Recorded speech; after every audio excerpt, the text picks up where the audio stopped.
एक इतका छान विचार मला एका आमच्या आजीने सांगितला. तुम्हाला सांगते बरं का, किती सुंदर विचार आहे.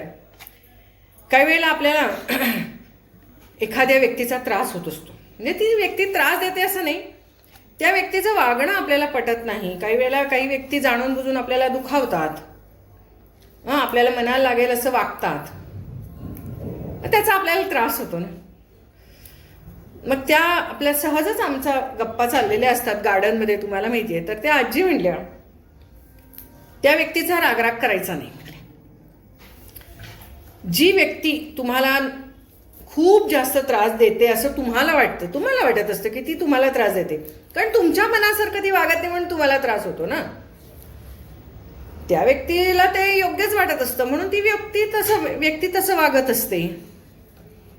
पण ती व्यक्ती तुम्हाला खूप जास्त त्रास देते, म्हणजे समजा सासू सुना आहेत, काही ठिकाणी सून त्रास देते सासूला, काही ठिकाणी सासू त्रास देते सुनेला, काही ठिकाणी जावाजावांच्यात असतं, काही ठिकाणी शेजाऱ्यांच्यात फार प्रॉब्लेम असतो, त्रासदायक असतात. तर मग अशा वेळेला ती जी व्यक्ती असते, ती व्यक्ती समोर आली की मनातल्या मनात म्हणायचं. कारण जेव्हा आपल्याला खूप जास्त मानसिक त्रास होतो आणि आपल्याला त्यातनं काही पर्याय काढता येत नाही, त्यावेळेला तुम्ही काय करता, असहाय्य बनता ना. मला खूप जणी कमेंटमध्ये पण लिहित असतात, क्लिनिकमध्ये पण विचारत असतात, मला सहन नाही होत, आता मी काय करू. असं म्हणजे कोणी म्हणतं जाऊन काहीतरी करून घ्यावं असं वाटतं, घरात निघून जावं असं वाटतं, याऊ तेव्हा असं काहीतरी इतकं बोललं जातं. म्हणजे आपण ज्या व्यक्तींना टाळूच शकत नाही आयुष्यात, अशा व्यक्ती जर का आपल्या मनाविरुद्ध वागायला लागल्या, त्या त्यांच्या मनासारखंच वागत असतात, पण आपल्या मनाविरुद्ध असतं ना ते. मग काय करायचं, त्रास नाही करून घ्यायचा. तर म्हणायचं, ती व्यक्ती समोर आली की मनात देवाचं नाव घ्यायचं, राधे राधे, कृष्ण कृष्ण. तुम्हाला ज्या देवाचं नाव घ्यायचं, श्री गुरुदेव दत्त, श्री स्वामी समर्थ, गण गण गणात बोते, ओम नमः शिवाय, जे काही तुम्हाला घ्यावंसं वाटेल ते नाव घ्यायला सुरुवात करायची, मनातल्या मनात. समोर घेतलं तर आणि त्या व्यक्तीला राग येईल. ती व्यक्ती समोर दिसली की तुमचा पारा चढायला लागतो, तुमच्या लक्षात येतं, डोक्याची शिर आता उडायला लागली असं वाटायला लागतं. लगेचच मनामध्ये नामस्मरण चालू करायचं. हे जेव्हा तुम्ही करायला लागता त्यावेळेला तुमच्या एक लक्षात येईल, म्हणजे मीच तुम्हाला सांगेन, असेल ज्याची पूर्व पुण्याई त्याच्या जिभेवर हरिनाम येई असे म्हणतात बरं का. असं कुणाच्याही तोंडात नामजप येतच नाही. तुम्हाला जर नामजप करावासा वाटतो तर तुमची खरंच पूर्व पुण्याई आहे, म्हणून तुम्हाला नामजप करावासा वाटायला लागलाय. नाहीतर तुम्ही काय केलं असतं, आता राग करून स्वतःला त्रास करून घेऊन समोरच्या व्यक्तीला भाड भाड भाड भाड काहीतरी बोललं असता ना. पण तुम्ही आता काय करायला लागलाय, मनातल्या मनात नामस्मरण करायला लागलाय. म्हणजे एखादी गोष्ट जेव्हा आपल्याला अप्रिय गोष्ट घडते, अप्रिय व्यक्ती समोर येते, किंवा एखादी व्यक्ती आपला दोष नसताना आपल्याला त्रास देते, आपल्याला दूषण देते, म्हणजे वाईट बोलते, अशा वेळेला आपण मनातल्या मनात नामस्मरण करायचं, कुणाचंही करा.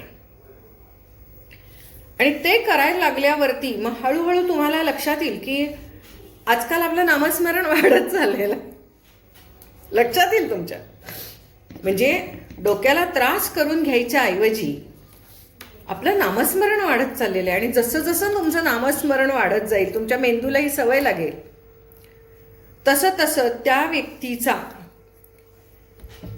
जो तुम्हाला त्रास होत असतो, नवरा बायको असू दे, सासू सून असू दे, शेजारी पाजारी असू दे, बॉस असू दे, कलिग असू दे, ज्या व्यक्तीचा तुम्हाला त्रास होत असतो त्या व्यक्तीचा तुम्हाला त्रास होत नाही. उलट तुमच्या मनात ही भावना येते, अरेच ही व्यक्ती दिसली किंवा ह्या व्यक्तीच्यामुळे मला त्रास व्हायचा पूर्वी, पण हल्ली या व्यक्तीमुळं माझं नामस्मरण चालू झालेलं आहे आणि त्या नामस्मरणाचे फायदे म्हणून नामस्मरण वाढत चाललेलं आहे.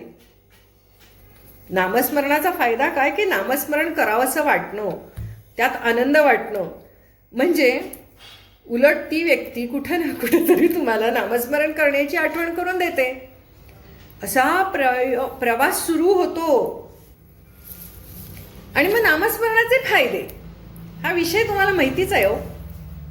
तुम्ही सगळेजण सुजाण सबस्क्रायबर आहात माझे. हुशार, सुजाण, मॅच्युअर्ड. माझ्यापेक्षा वयाने तुम्ही खूप मोठे आहात.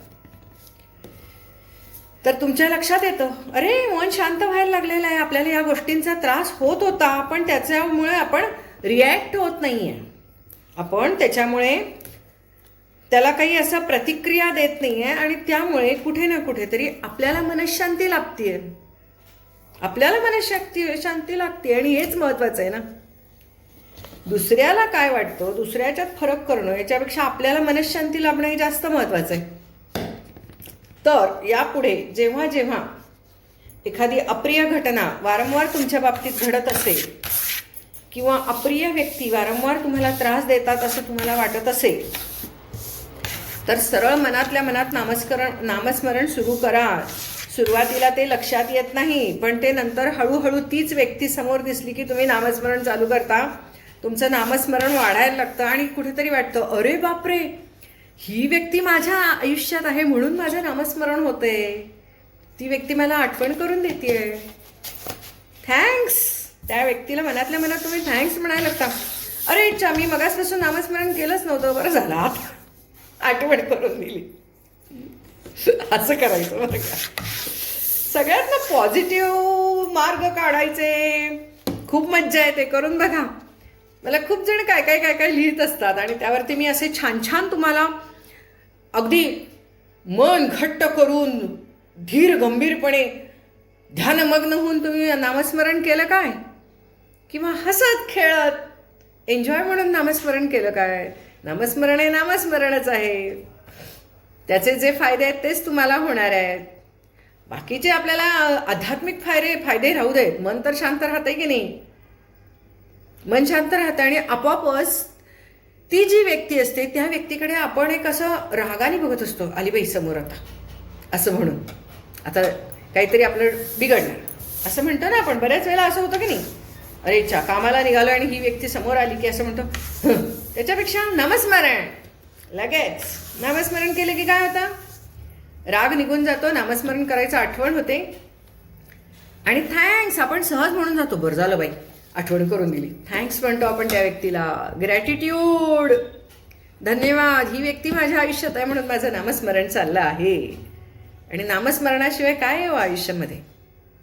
मग तुम्ही म्हणाल हे काय सांगता, ते काय सांगता. हे बघा, इतर ढीगभर तुम्ही फालतू विचार करत बसताना, अतिविचार, चिंता, काळजी हे सगळं करताना, त्याच्याऐवजी नामस्मरण करा.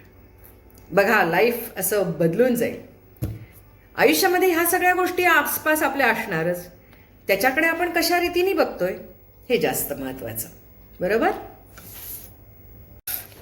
आणि मी तुम्हाला सांगायचं विसरले वाटतं, सांगितलं. हे बघा, सगळं लाल लाल लाल गुलाल गुलाल उधळलेला आहे. गुलाल आम्ही खेळलेलो आहोत. कारण गुलाल खेळा असं झालेलंच आहे. आम्ही आमच्या मैत्रिणीचा प्रचार केला होता ना. मग काय, मैत्रीण आली, मग काय, गुलाल खेळलो, गुलाल. चला, तर गंमत म्हणजे सगळं अंगकाल गुलाबी सगळं भरभरीत होतं हो. केस सगळे खराब. आम्ही गुलाल खेळलो, एन्जॉय.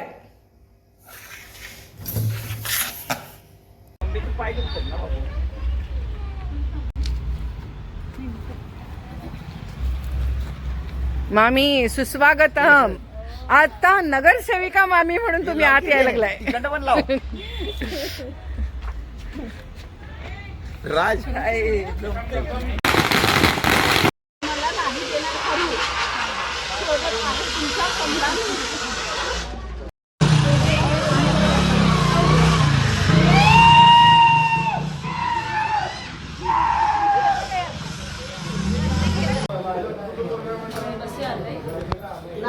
ओके. मामी अभिनंदन. एक नंबर फोटो. ओके.